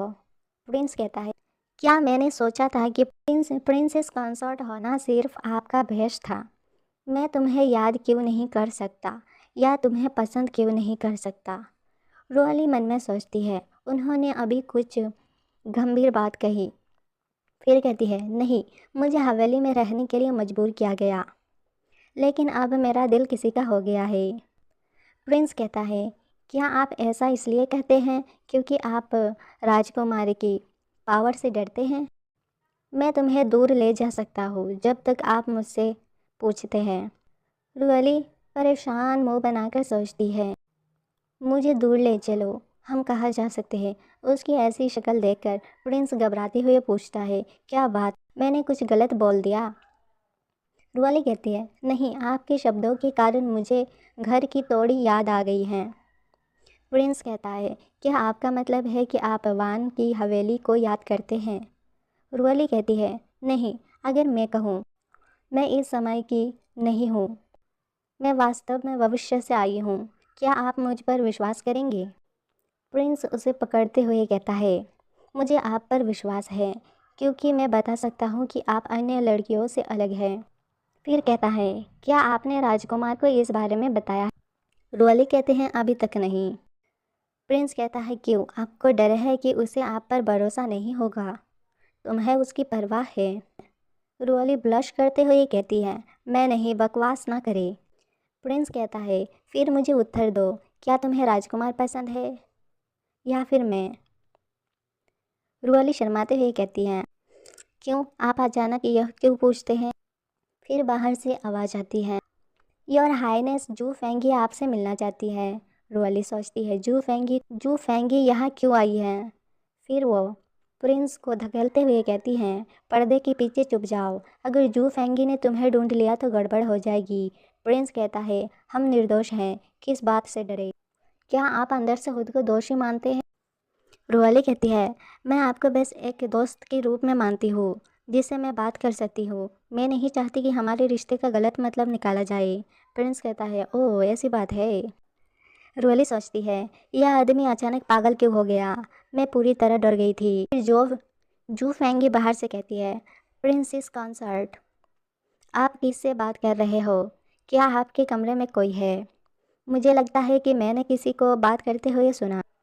रुअली कहती हैं, आपने गलत सुना होगा, मैं अभी भी अपने कमरे में बंद हूँ, यहाँ कौन आएगा? जू फेंगी, तुम यहाँ क्यों आई हो? जू फेंगी कहती है, आप अभी भी मुझ पर गुस्सा है, इसीलिए मैं माफ़ी मांगने के लिए यह दवा लेकर आई हूँ। रुअली कहती है, ये क्या है? जू फेंगी कहती है, यह त्वचा के दाग का इलाज है, त्वचा बस्ट। यह सही है, मैं कुछ चिकित्सा ज्ञान जानती हूँ। मैं जानती हूँ कि एक प्रकार का जहर है जो लोगों की त्वचा को अदृश्य रूप से दूषित कर देता है। ऐसा लगता है कि आपको एहसास नहीं हुआ कि आपको जहर दिया गया है, यही कारण है कि आपका घाव अभी तक ठीक नहीं हुआ है। रोली सोचती है, अच्छा, तो उस रानी की खंजर में जहर था। जो फेंगी कहती है, सच में मैंने आपको गलत समझ लिया था, इसीलिए आपको लोटस तालाब के पास घबराहट के कारण रोक दिया गया था। मैं दोषी हूँ। मुझे आशा है कि आपके साथ मेल मिलाप करने के लिए इस अवसर का लाभ उठाऊंगी। मैं चाहती हूँ कि प्रिंसेस कंसर्ट, आप मुझे माफ़ कर दें। रुआली कहती हैं, ठीक है, शुक्रिया, अब आप जा सकते हैं। जूफेंगी कहती है, आपको ऐसा कहने की ज़रूरत नहीं है। इसके बाद सीन कट होती है, प्रिंस को दिखाई जाती है। प्रिंस कहता है, उसने आपके लिए वल्नरी भेजी है, क्या आप उस पर विश्वास करते हैं? रुआली कहती है, मुझे यकीन है, उसने मेरी चापलूसी की। ऐसा बाहर से जूं फेंगी कान लगाकर सुन रही होती है और कहती है, मैंने सही सुना है, यह एक आदमी की आवाज़ है। रुअली कहती हैं, क्या ऐसा हो सकता है कि उसे एहसास हो गया हो कि वह गलत थी और उसने अपना स्वभाव बदल लिया है? जीजी कहता है, क्या तुम एक बेवकूफ़ हो? प्रिंस कहता है, लेकिन उसने खुद आपको सुरक्षाकर्मी भेजा है, अगर आपको कुछ होता है तो उसे निश्चित रूप से जिम्मेदार ठहराया जाएगा। रुअली कहती हैं, यह अवश्य रूप से ऐसा नहीं होगा। अब जब उसने मुझे भेजा है तो उसने अच्छी तरह से तैयारी की होगी। मुझे देखने दीजिए कि इस वैधता सूची में क्या है। प्रिंस कहता है, क्या आप सामग्री भी देख सकते हैं? जीजी अपने जादू का इस्तेमाल करता है। जीजी कहता है, हाँ, अगर मैं आपकी मदद नहीं करूँगा तो आप इससे कैसे निपटेंगे? जियाजी चेक करता है और कहता है, वन रली बिल्कुल ठीक लग रही हैं। रोहली कहती हैं, आपकी कड़ी मेहनत के लिए शुक्रिया, इस कमज़ोर वर्ग में सचमुच कुछ गड़बड़ है। प्रिंस कहता है, आप इससे क्या करने वाले हैं? रुआली कहती है इस बारे में चिंता मत करो। रुआली प्रिंस से कहती है आप बहुत समय से यहाँ पर हैं, बेहतर होगा कि आप यहाँ से जल्दी चले जाएं। प्रिंस कहता है क्या तुम्हें डर है कि राजकुमार हमें देख सकता है और ईर्ष्यालु हो जाएगा। सीन कट होता है और हमें नौकरानी को दिखाई जाती है जो कहती है जू फेंगी आप वापस क्यों आ गई हैं। जू फेंगी कहती है मैंने अभी अभी एक आदमी को प्रिंसेस कंसर्ट के कमरे में बात करते हुए सुना। मैं चिंतित थी इसीलिए वापस आ गई। अगर कोई चोर या कोई ऐसा सीन आ गया हो तो। रुआली सोचती है हे भगवान, जू फेंगी मुझ पे शक कर रही हैं। नौकरानी कहती है हो सकता है आपने गलत सुना हो, मैं दरवाजे पर ही रुकी हुई हूँ। अंदर प्रिंसेस कंसर्ट है और कोई नहीं है। जू फेंगी कहती है सच में आप इतने आलसी क्यों हैं। क्या होगा यदि उसकी इज्जत खतरे में है। क्या आप इसे कैरी कर सकते हैं। नौकरानी कहती है मैं केवल इतना जानती हूँ प्रिंसेस कंसर्ट की अनुमति के बिना इस कमरे में कोई प्रवेश नहीं कर सकता। रुआली कहती है जो फेंगी दरवाजे पर है, मुझे क्या करना चाहिए। इतने सारे लोगों के साथ आकर क्या वह धूम मचाना चाहती है। यहाँ पर प्रिंस शांति से बैठकर चाय की चुस्की ले रहा होता है। रुआली सोचती है क्या वह खिड़की से बाहर निकल सकता है। यह काम नहीं करेगा, वह लोग उसे देख लेंगे। क्या वो कोठरी में कहीं छुप सकता है। नहीं, अगर किसी ने ढूंढ लिया तो क्या होगा। प्रिंस जून ने उसे देख लिया तो निश्चित रूप से वो गलतफहमी में पड़ जाएगा। इतना सब कुछ सोचने के बाद रुआली कहती है ठीक है, मेरे पास एक आइडिया है। प्रिंस कहता है आखिर तुम्हें अचानक हो क्या जाता है। ऐसी समय में कोई और दूसरा रास्ता नहीं है। प्रिंस पूछता है आप क्या चाहते हैं। रुआली कहती है अपना मुखौटा उतारो। प्रिंस कहता है क्यों। रुआली कहती है मैं आपका मेकअप कर सकती हूँ ताकि तुम राजकुमार का वेश बना सको। यहाँ पर प्रिंस की तो पसीने छूट जाते हैं। रुआली कहती है यह सही है, केवल ऐसा करके ही हम इससे निपट सकते हैं। प्रिंस कहता है नहीं, हम ऐसा नहीं कर सकते। रुआली पूछती है क्यों, क्या तुम्हें मुझ पर भरोसा नहीं है। इससे कोई फर्क नहीं पड़ता कि तुम कैसे दिखते हो, मैं तुम्हें राजकुमार बना सकती हूँ। प्रिंस घबराते हुए कहता है मेरा मतलब यह नहीं है। रुआली कहती है तो फिर आप शर्मा क्यों रहे हैं। रुआली मन में सोचती है जब तक मैं उसका मुखौटा उतार सकती हूँ, मैं जियाजी को तुरंत उसका मेकअप करने के लिए कह दूंगी। मुझे माफ़ करना। वो उसके मुखौटा उतारने ही लगती है कि प्रिंस उसे पकड़ लेता है। रुआली कहती है अरे आप क्या कर रहे हैं, मुझे जाने दे। प्रिंस कहता है अपनी आंखें मत खोलो या मेरी और मत देखो। और रुआली को किस कहता है। रुआली कहती है ठीक है, मैं आपसे वादा करती हूँ, मुझे जाने दो। फिर प्रिंस वहाँ से जाते हुए कहता है आप अपनी आंखें खोल सकते हैं। रुआली कहती है तो फिर आप पहले कहीं छिप जाए, मैं जू फेंगी को दूर भेजने की कोशिश करती हूँ। नौकरानी जू फेंगी से कहती है योर हाइनेस, तुम ऐसा नहीं कर सकते। यदि महामहिम ने हमें दोषी ठहराया तो क्या होगा। जू फेंगी कमरे में दाखिल होते हुए कहती है मुझे महामहिम की धमकी मत दो, रास्ते से हटो। और कमरे में घुस जाती है जहाँ पर रुएली बैठकर आराम से चाय पी रही होती है। नौकरानी उसके पास जाकर कहती है प्रिंसेस कंसर्ट, हमारे लाख मना करने के बावजूद जू फेंगी अंदर आ गई। रुआली कहती है इस बार क्या मामला है, आप अपने साथ इतने सारे लोगों को क्यों लेकर आए हैं। जू फेंगी कहती है क्योंकि मैंने आपके कमरे में एक अजीब आवाज़ सुनी है और मैं तुम्हारे बारे में चिंतित हूँ। रुआली कहती है तो अब आप जा सकते हैं, जैसा कि आप देख रहे हैं मैं यहाँ सुरक्षित हूँ। जू फेंगी कहती है तुम मुझे दूर ले जाने की जल्दी में क्यों हो, क्या आप कुछ छुपा रहे हैं। प्रिंस आता है और कहता है यह क्या हो रहा है। रोली दौड़ते हुए प्रिंस के पास जाती है और कहती है मैं अभी अपने कमरे में थी, लेकिन वह अक्सर अपनी नौकरानियों के साथ मुझे परेशान करने आ जाती है और मेरे लिविंग रूम में घुसपैठ करती है। उसने किसी तरह मुझे परेशान करने की आदत बना ली है। जू फेंगी कहती है योर हाइनेस, मैंने यह उसकी महत्ता और हमारी हवेली की प्रतिष्ठा के लिए किया आखिरकार। जू फेंगी की नौकरानी बियो कहती है योर हाइनेस, मुझे कुछ कहना है। मैंने अभी अभी प्रिंसेस कंसर्ट को देखा उनके कमरे में नकाब पहने हुए एक आदमी से वह मिल रही थी और उसके साथ अंतरंग तरीके से कार्य कर रही थी, जिससे यहाँ पर रुआली और प्रिंस दोनों ही हैरान। प्रिंस तो जानता है कि रुआली के कमरे में वही बेचारा था। यहाँ पर जू फेंगी अपनी नौकरानी को एक थप्पड़ सीट कर देती है और कहती है, चुप रहो, आप कौन होते हैं उसकी महानता की निंदा करने वाले। मैं आपसे दया की याचना करती हूँ महामहिम, यह बहुत महत्वपूर्ण है, मैं आपसे कुछ भी छिपाने की हिम्मत नहीं कर सकती। इसके अलावा वह आदमी प्रिंसेस कंसर्ट के कमरे में छिपा हुआ है। यदि महामहिम को मुझ पर भरोसा नहीं है तो बस किसी को एक चेक करने दीजिए। जो फेंगी आगे और भी कहती है, योर हाइनेस, जब मैंने तुमसे शादी की तो बीयू मेरे साथ यहाँ आई थी, वह मुश्किल से झूठ बोल पाती है। रुआली मन में सोचती है, जू फेंगी और बीयू अच्छे खलनायक की भूमिका निभा रहे हैं, उन्हें अच्छी तरह से तैयार होना चाहिए था। जू फेंगी अपने मन में सोचती है, अच्छा देखती हूँ इस बार तुम कैसे बचोगे। प्रिंस कहता है, मैं प्रिंसेस कंसॉर्ट की ईमानदारी का उत्तर दे सकता हूँ, हमें इसमें ज़्यादा गहराई से देखने की ज़रूरत नहीं है। जू फेंगी की नौकरानी बीयू ज़मीन पर बैठकर कहती है, कृपया इस पर विचार करें योर हाइनेस। ज्यों फेंगी कहती है, इससे कोई फ़र्क नहीं पड़ता कि आप प्रिंसेस कॉन्सर्ट पर कितना भरोसा करते हैं। कृपया हमारी हवेली की प्रतिष्ठा पर विचार करें। एक बार यह बात फैल जाने पर यह घटना प्रिंसेस कॉन्सर्ट के लिए बहुत बुरा हो जाएगा।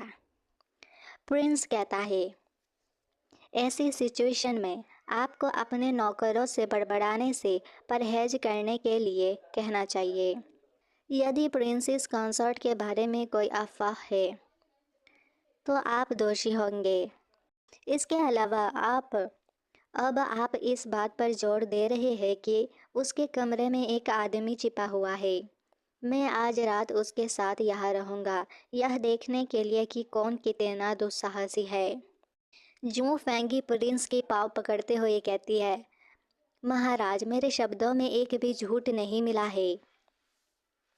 प्रिंस उसे एक लात मार के उड़ा देता है और कहता है, अब जब आप अटक गए हैं बस आज रात दरवाजे पर रुकना और ध्यान से देखना, यदि मेरे सिवा कोई ना हो प्रिंसेस कंसॉर्ट को अपमानित करने के परिणाम के लिए तैयार हो जाए।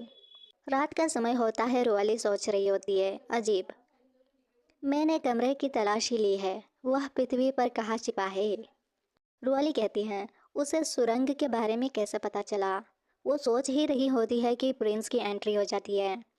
प्रिंस कहता है, आप क्या सोच रहे हैं, कोई और आदमी। प्रिंस को देखकर रुआली की आंखों में तो दिल दिल हो जाता है। रुआली कहती है, यह देखना सही नहीं है, अरे वाह वो कितना सुंदर लग रहा है। प्रिंस उसे पकड़ते हुए कहता है, तुम मेरी पत्नी हो और तुम मुझे अपनी इच्छा अनुसार देख सकती हो। रुआली कहती है, तुम बिना किसी कारण मेरे कमरे में कैसे घुस गए। तुम बिना किसी कारण के मेरे असली पति क्यों बनना चाहते हो। प्रिंस कहता है, क्या सचमुच तुम्हारे कमरे में कोई और आदमी है तो तुम मुझसे अब प्यार नहीं करते। अब जो कुछ भी कहते हैं मैं उस पर विश्वास करता हूँ। फिर यहाँ पर एक रोमांटिक सीन चलता है और ये रोमांटिक सीन कट होकर सुबह की सीन में तब्दील हो जाता है। एक महल दिखाई जाती है और इसके बाद हमें प्रिंस और रुआली दिखाई जाती है, जहाँ पर प्रिंस कह रहा होता है, आपका शुक्रिया, कल रात हम दोनों बहुत अच्छे से सोए। नौकरानी बीयू कहती है, महाराज कृपया जू फेंगी को माफ़ कर दे, वह अब और घुटने टेकने के लिए बहुत कमज़ोर है। रुआली कहती है, महाराज उसे अपनी गलती का एहसास हो गया है, कृपया उसे माफ़ कर दे। प्रिंस कहता है, क्योंकि प्रिंसेस कंसॉर्ट ने आपके लिए मुझसे रिक्वेस्ट की है, आप अपनी गलती पर विचार करने के लिए अपने कमरे में वापस जा सकते हैं। अगली बार मैं तुम्हें आसानी से माफ़ नहीं करूँगा। नौकरानी बीयू कहती है, चलो वापस चलते हैं। जू फेंगी अपने मन में सोचती है, वान रुआली, आज मैंने जो अपमान सहा है उसके लिए मैं निश्चित रूप से आपसे 100 गुना अधिक भुगतान करवाऊंगी। इसके बाद हमें जियाऊ को दिखाई जाती है, जो मॉम मॉम चिल्लाते हुए रुआली के गले लग जाता है और कहता है, मैं तुम्हें बहुत याद करता हूँ माँ। रुआली कहती है, हाल के दिनों में कुछ हुआ है। मैं आपसे मिलने नहीं आ सकी। जियाओ कहता है, यह ठीक है माँ। मुझे खुशी है कि आप पिताजी के साथ कुछ समय अकेले बिता सके। क्या तुम्हें धमकाया गया था माँ? रुअली कहती है, यह कैसे हो सकता है? तुम और तुम्हारे पिता मेरी रक्षा कर रहे हैं, इसीलिए मैं किसी से नहीं डरूंगी। जियाओ कहता है, हाँ, पिताजी और मैं उन लोगों को नहीं छोड़ेंगे जो आपको धमकाते हैं। वैसे पिताजी ने मुझे हाल ही में पढ़ना और लिखना सिखाया है। प्रिंस कहता है, अब जब आप इस बच्चे को अपने बच्चे के रूप में देखते हैं, यकीनन मैं उसे ईमानदारी से शिक्षित करूँगा। रुअली कहती है, अगर आपके खुद के बच्चे होंगे तो निश्चित रूप से आप उन्हें अच्छा शिक्षा देंगे। प्रिंस उसे पकड़ते हुए कहता है, तो फिर अब कब जाने की योजना बना रहे हैं? मुझे मेरा अपना बच्चा दो। रुअली कहती है, आप जियाओ के सामने क्या कर रहे हैं? जियाओ मुस्कुराते हुए कहता है, माँ, मुझे भी भाई बहन चाहिए। दो छोटे भाई और एक छोटी बहन का होना सबसे अच्छा होगा, तब मैं उनका बड़ा भाई बन सकता हूँ। रुअली कहती है, इसे बंद करो तुम दोनों। इसके बाद एक गार्ड आता है और कहता है, योर हाइनेस, जू फेंगी ने खुद को फांसी लगा ली। इसके बाद सीन कट होता है और क्राउन प्रिंस पर शिफ्ट हो जाता है। क्राउन प्रिंस हैरानी से कहता है, क्या कहा आपने? जू फेंगी ने हवेली में फांसी लगा ली है? क्राउन प्रिंस की रानी कहती है, हाँ, कृपया मेरे चचेरे बहन के लिए न्याय कायम रखें। Prince Jong, princess consort Jong और जू फेंगी को तुरंत शाही महल में बुलाए। इसके बाद उन सारों को शाही महल में बुलाया जाता है। क्राउन प्रिंस कहता है, मैंने सुना है कि कार्मिक मंत्री की बेटी, आपकी नई कॉन्कोबाइन ने आपकी हवेली में फांसी लगा ली है। क्या यह सच है? जूनियाओ प्रिंस सिचुएशन को संभालते हुए कहता है, जू फेंगी ने पहले प्रिंसेस कंसॉर्ट पर आरोप लगाई थी, उन्हें फंसाने की कोशिश की। जू फेंगी चिल्लाते हुए कहती है, महामहिम, मेरे साथ अन्याय हुआ। यह प्रिंसेस कंसॉर्ट ही थी जिसने मुझे धमकाया और अपनी पहचान के आधार पर प्रिंस जोंग पर अधिकार जमा लिया। जब से मैंने प्रिंस जोंग से विवाह किया है, मैंने उसके साथ बिल्कुल भी रात नहीं बिताई। अयो, मैं शाही परिवार में वंश जलाने के लिए कृत संकल्प था। महारानी कहती है, क्या मजाकिया बात है?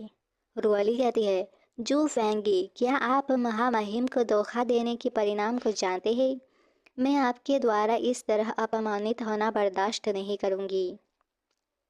जू फेंगी कहती है, मैंने क्या कहा? सत्य के अलावा कुछ नहीं। मैं अपनी बेगुनाही साबित करने के लिए आत्महत्या करूंगी। रुअली कहती है, तो फिर मैं तुम्हारी बेगुनाही देखने का इंतजार कर रही हूँ। रानी अपने मन में सोचती है, कैसी बेकार बेवकूफ़ औरत है। चू फेंगी अपने ही हेयर पिन से अपने आप को चोट पहुंचाती है और कहती है, महामहिम, मेरे बातों पर विश्वास करे। फिर क्राउन प्रिंस कहता है, जू फेंगी ने मीज में अपनी बेगुनाही साबित की। ऐसा लगता है कि उसने जो कहा वह सच है। वन रुआली प्रिंसेस कंसॉर्ट जोंग बनने की हकदार नहीं है। उसे प्रिंसेस कंसॉर्ट की पद से हटाकर एक आम औरत बना दे और प्रिंस जॉन के साथ उसका नाता तोड़ दे। प्रिंस को आ जाता है गुस्सा। प्रिंस कहता है, वो मेरी है। मेरे घरेलू मामले से निपटने में आपकी मदद के लिए महामहिम की कोई आवश्यकता नहीं है। रुअली कहती है, ओह, तुम बहुत कट्टर हो फेंगी।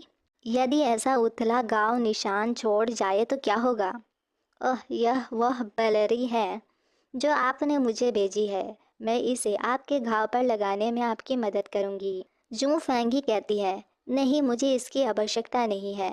रुआली कहती है, क्या आपने नहीं कहा था कि यह त्वचा भ्रष्टाचारी घाव को तुरंत ठीक करता है?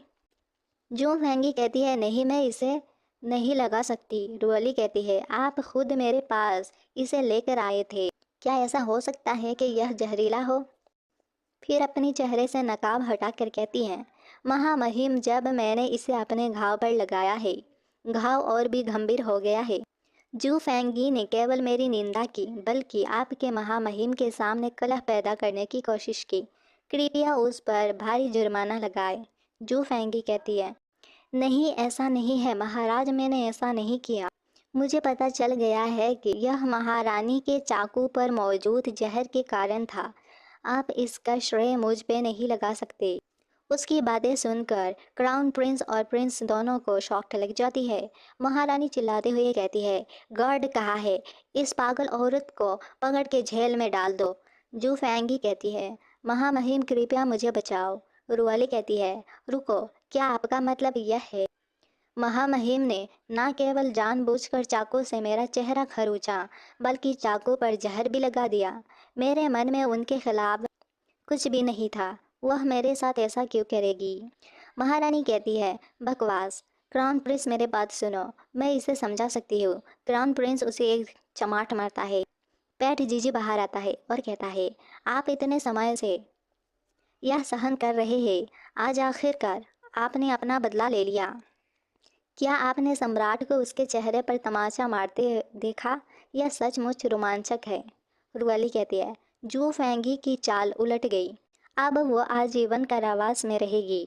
मैंने अपनी ताकत का प्रदर्शन नहीं किया। वह सचमुच में एक बिल्ली है। प्रिंस आता है और पीछे से कहता है, क्या आप एक बिल्ली पालना चाहते हैं? रुआली कहती है, नहीं नहीं, मैं कोई बिल्ली पालना नहीं चाहती। तुम यहाँ क्यों आए हो? प्रिंस कहता है, मैं सबसे प्रसिद्ध डॉक्टर को यहाँ लाने के लिए कहा है। मुझे आशा है कि वह किसी तरह के घाव को भरने में मदद कर सकता है। रुअली मुस्कुराते हुए कहती है, क्या आप इस काले निशान का उल्लेख कर रहे हैं? यह तो बस मेकअप का असर है। क्या हम जियाऊ को मौज मस्ती के लिए बाहर ले जाएं? प्रिंस कहता है, मुझे लगता है कि यह आप ही है जो बाहर घूमना चाहते हैं। क्या घर पर रहकर बहुत बोरियत हो गई है? रुअली कहती है, हाँ, बोरियत मुझे लगभग बीमार बना देती है। प्रिंस कहता है, ठीक है, मैं तुम्हारे साथ चलूँगा, लेकिन केवल एक बार के लिए। रुअली उसका शुक्रिया अदा करती है। फिर सिन कट होती है और हमें उन तीनों को मार्केट में दिखाई जाती है। रुअली कहती है, वाह, यह प्राचीन समय की सौंदर्य प्रसाधन की दुकान है। यह पहली बार है जब मैंने इसे देखा है। रोज की दुकान, आइए अंदर एक नज़र डालें। यहाँ से सीन कट होती है और हमें एक आदमी को दिखाया जाता है जो कि चिल्ला रहा होता है, तुम बदसूरत औरत, याव के साथ मेरे संबंध में बाधा डालने की आपकी हिम्मत कैसे हुई? वो लड़की कहती है, यदि आप मुझे तलाक देना चाहते हैं तो ठीक है, लेकिन यह दुकान मेरी माँ के पास से बचा हुआ मेरा दहेज है। आप इसे उस महिला को नहीं दे सकते। वो लड़का कहता है, क्या आपको लगता है कि यह एक मूल्यवान दुकान है? अपना चेहरा देखो, आप अपने ग्राहकों को डरा सकते हैं। बेहतर होगा कि आप इसे जल्दी से छोड़ दें। इतना बेशर्म मत बनो। फिर रुअली की एंट्री होती है और रुअली कहती है, बेशर्म कौन है? उसके पति को चुराना काफ़ी नहीं है, तो आप उसका दहेज चुराना चाहते हैं, है ना? क्या आपके पास कुछ नहीं है? वो लड़की कहती है, तुम कौन हो? दूसरों के पारिवारिक मामले में हस्तक्षेप ना करें। रुअली कहती है, बिल्कुल, मुझे हस्तक्षेप करना होगा। पैसा ऐसी 3 दुकानें खरीदने के लिए पर्याप्त है। यदि आप कहती है, क्या आपने ध्यान नहीं दिया कि मैं उन्हें खरीदना चाहती हूँ? वो लड़का लू किंगिंग को देख कर कहता है, लू किंगिंग, तुम इतनी सुंदर कैसे हो गई हो? वो लड़की कहती है, मैं सोच रही थी कि यह कौन है। यह कौन थी? क्या तुम बदसूरत औरत एक अमीर आदमी से शादी करने का सपना देख रही हो? पुरुषों को लुभाना सीख गई हो? उसकी बातें सुनकर नौकरानी उसे एक थप्पड़ मारते हुए कहती है, चुप रहो, तुम्हारी हिम्मत कैसे हुई?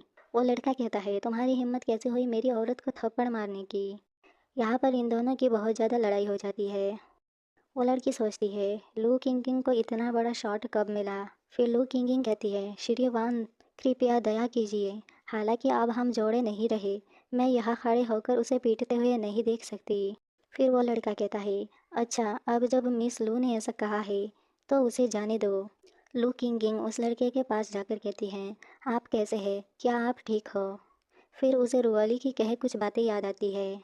रुआली ने कहा था, दूसरा कदम उसे संकट से बचाने के लिए, ताकि वह अपना मन बदल सके। वो लड़का कहता है, किंग, मैं जानता हूँ कि आप अब भी मेरे साथ हैं।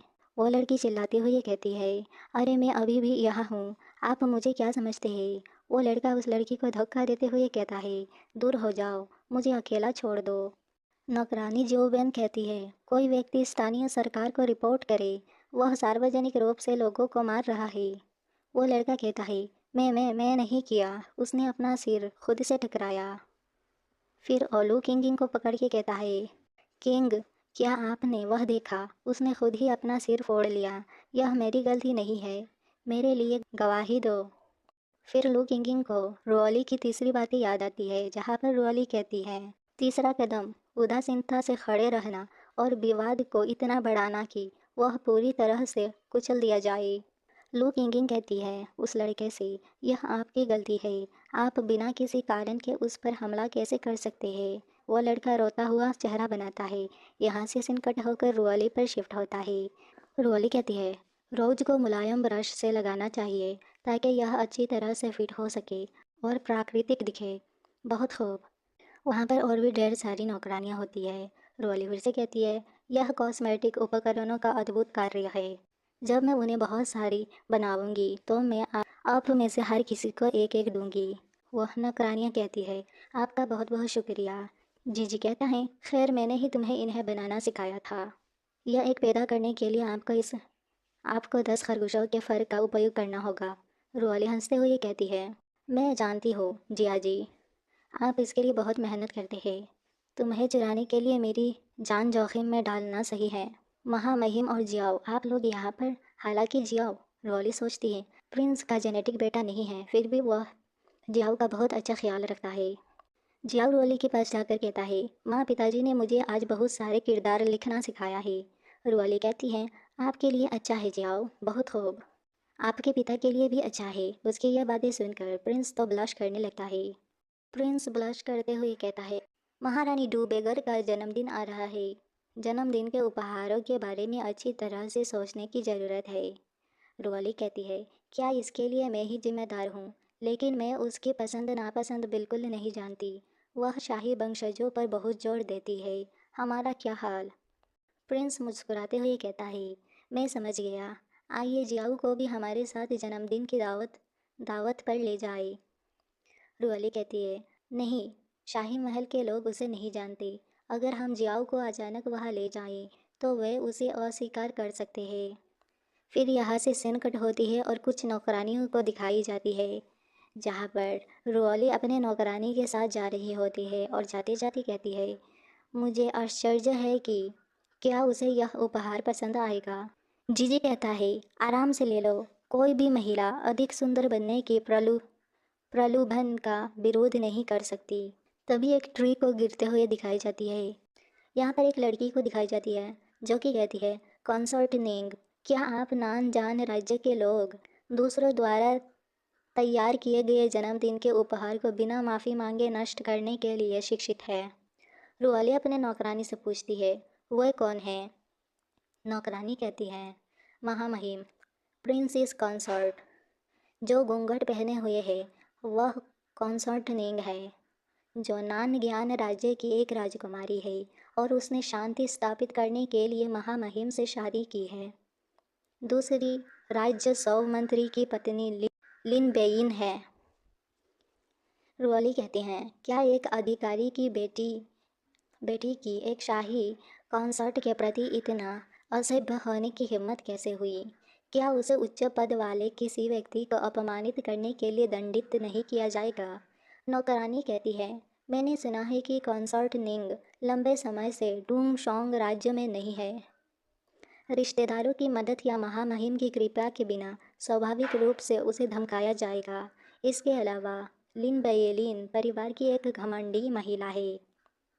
कंसर्ट निंग लिन बयेलिन से कहती है, मिस, मेरा आपके गमले के पौधे को नुकसान पहुंचाने का इरादा नहीं था। यदि आप बुरा न माने तो मैं आपको मुआवजे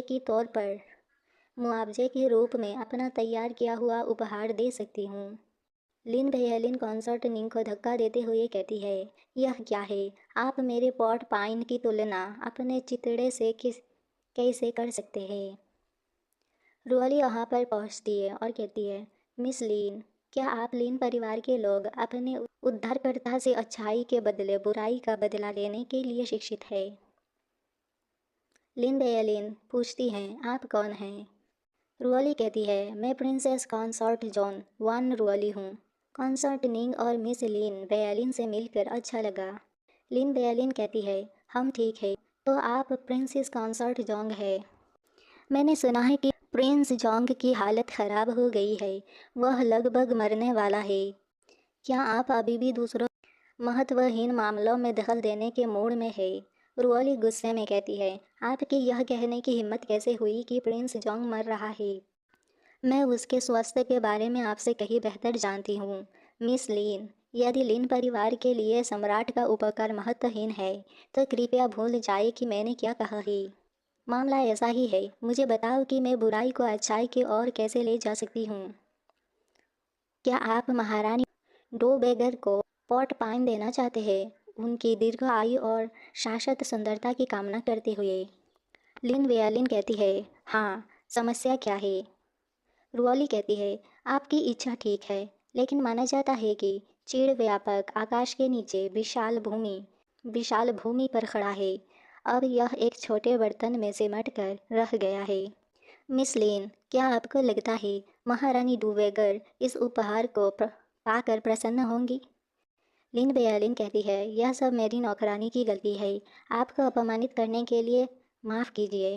रुओली कहती है, कोई बात नहीं। कंसर्टनिंग कहती है, मुझे डर है कि यह कढ़ाई अब किसी काम की नहीं रही। रुओली कहती है, क्या मैं पूछ सकती हूँ कि आपके चेहरे पर क्या हुआ है? कंसर्टनिंग कहती है, मुझे नहीं पता। मेरा चेहरा तब से ऐसा है जब मैं शाही महल में रहती थी। न केवल महामहिम मुझसे मिलने में अनिच्छुक है, बल्कि नौकर भी हमेशा मुझसे चिपते रहते हैं। महारानी डूबेगर की जन्मदिन की दावत में एक अवसर के लिए प्रयास करने की योजना बनाई। अब ऐसा लग रहा है कि मैं फेल हो गई हूँ। रुओली कहती है, कंसर्टनिंग, मेरे पास एक आइडिया है, क्या आप आजमाना चाहेंगी? कंसर्टनिंग कहती है, जब तक मैं महामहिम का ध्यान आकर्षित कर सकती हूँ, मैं कुछ भी आजमाने को तैयार हूँ। इसके बाद सीन कट होती है और हमें महल दिखाई जाती है, जहाँ पर कंसर्टनिंग होती है और कहती है, देर से आने के लिए क्षमा करें, कृपया मुझे क्षमा करें। महारानी डूबेगर कहती है, आप यहाँ नए हैं और आप किसी भी नियम के बारे में नहीं जानते, इसीलिए यह ठीक है। फिर कोई बीच में से कहता है, महामहिम, नान जान राज्य के लोग नृत्य में पारंगत है और वे सुंदर और अलौकिक रूप से नृत्य कर सकते हैं। क्या मैं यह सुझाव देने का साहस कर सकता हूँ, हमारे इस दिन को यादगार बनाने के लिए आज कंसर्टनिंग डांस करें? फिर कोई और कहता है, मैंने सुना है कि उसके चेहरे पर बहुत सारे दाने हो गए हैं। अब उसे डांस करने के लिए क्यों कहते हैं, श्रीमान लीन? क्राउन प्रिंस मुस्कुराते हुए कहता है, मैं नहीं जानता था कि वह डांस कर सकती है। मैं अब इसे देखने के लिए इंतज़ार नहीं कर सकता। इसके बाद यहाँ पर कंसर्टनिंग की एंट्री होती है। मैं आपको बता दूँ कि ये रोली होती है जो कंसर्टनिंग की भेष लेकर डांस कर रही होती है। प्रिंस उसकी आंखों में देखता है अजीब नज़रों से, बैठ कर कहती है, ना न जान राज्य की ओर से मैं निंग किंग आपकी लंबी जीवन की और शास्त्र सुंदरता की कामना करती हूँ। क्राउन प्रिंस कहता है, बहुत बढ़िया डांस है, यहाँ उसे मेरे पास एक सीट दे दो। फिर लिन बेयलिन के पापा कहता है, महामहिम की सराहना पाना आपके लिए सौभाग्य की बात है, सीट लेने के लिए तत्पर रहे। रुओली मन में सोचती है, ये रुओली होती है, ठीक है। वह मन में सोचती है, यह कौन है? वह सम्राट की चापलूसी करता रहता है, जैसे कुत्ता अपने मालिक को देखकर करता है। फिर वह असली कंसर्टनिंग के पास जाती है और कहती है, आपकी मदद करने दीजिए, आपकी मदद कर कर मुझे बहुत खुशी होगी। यहाँ से सीन कट होती है और हमें जीजी दिखाई जाती है। जीजी कहता है, यह हेयर स्टाइल आप पर बहुत जच रहा है, मुझे खूबसूरत मेकअप करने में आपकी मदद करने दीजिए। रुओली जीजी को शुक्रिया करती हैं। इसके बाद रुओली कंसर्टनिंग में बदल जाती है। थोड़ी देर की पहले की सीन दिखाई जा रही है कि कैसे रुओली कंसर्टनिंग की जगह आई थी। कंसर्टनिंग उसे देखकर कहती है, यह बहुत अद्भुत है, आपने यह मेकअप कैसे किया? रुओली कहती है, यदि आपके चेहरे पर दाने इतने नहीं होते, मैं उन्हें अलंकृत करने में आपकी मदद कर सकती थी। कंसर्टनिंग कहती है, मैं बहुत आभारी हूँ कि आप मेरी मदद करने को तैयार है। इसके अलावा अगर वह मैं होती तो मंच पर जाती तो मैं निश्चित रूप से घबराहट के कारण सीरियस गलतियाँ करती। रुओली कहती है, इस समय हमारे पास कोई अन्य रास्ता नहीं है, आपको भविष्य में खुद इसका सामना करना सीखना होगा। कंसल्टिंग कहती है ठीक है। इसके बाद रुआली कहती है ठीक है, अब ज़्यादा समय नहीं बचा है, मुझे टक नृत्य करना सिखाइए। यहाँ से सीन कट होती है और क्राउन प्रिंस पर आ जाती है। क्राउन प्रिंस कहता है क्या आप मेरे पास बैठने में अनुच्छिक है। लिन बेयलिन सोचती है अच्छा तुमने मेरा बर्तन नष्ट कर दिया और मेरा थंडर चुराना चाहते हो। अब आप पतली बर्फ पर है, मुझे देखने दो कि तुम कैसे अपमानित करने का साहस करते हो। फिर हमें छोटा जियाओ दिखाया जाता है जो कि मिट्टी का बर्तन फेंक रहा होता है। रोली मन में सोचती है ठीक है, अगर मुझे चोट लगती है तो मैं उसमें से किसी को भी अपमानित नहीं करूँगी। छोटा जियाओ दौड़ते हुए आता है और आते हुए कहता है सावधान योर मेजेस्टी, मुझे माफ़ कर दीजिए योर मेजेस्टी, मैं इतना लापरवाह थी कि दुर्घटनावश एक प्लेट टूट गई, शुक्र है आपने टुकड़ों पर पैर नहीं रखा। प्रिंस सोचता है जाओ वह यहाँ क्या कर रहा है। जाओ रुअली के कपड़े पकड़ कर कहता है आपकी पोशाक बहुत सुंदर है, यह अफसोस की बात है कि यह चाय से गंदा हो गया है। रुअली कहती है महामहिम का स्वागत है, उनके शब्दों ने मुझे इसका एहसास कराया। यदि मैं गंदी पोशाक को आपकी दृष्टि खराब करने दूँ तो मैं बहुत गलत होंगी।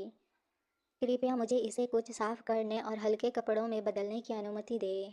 महारानी डूबेगर कहती हैं आप बहुत विचारशील हैं, आपको मेरी तरफ से अनुमति है।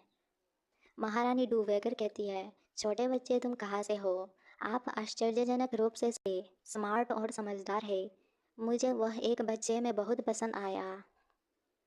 जियाओ कहता है योर मैजेस्टी, मैं ओपेरा मंडली में बड़ा हुआ हूँ, मैं आज आपके जन्मदिन की दावत पर प्रस्तुति देने के लिए यहाँ आया हूँ।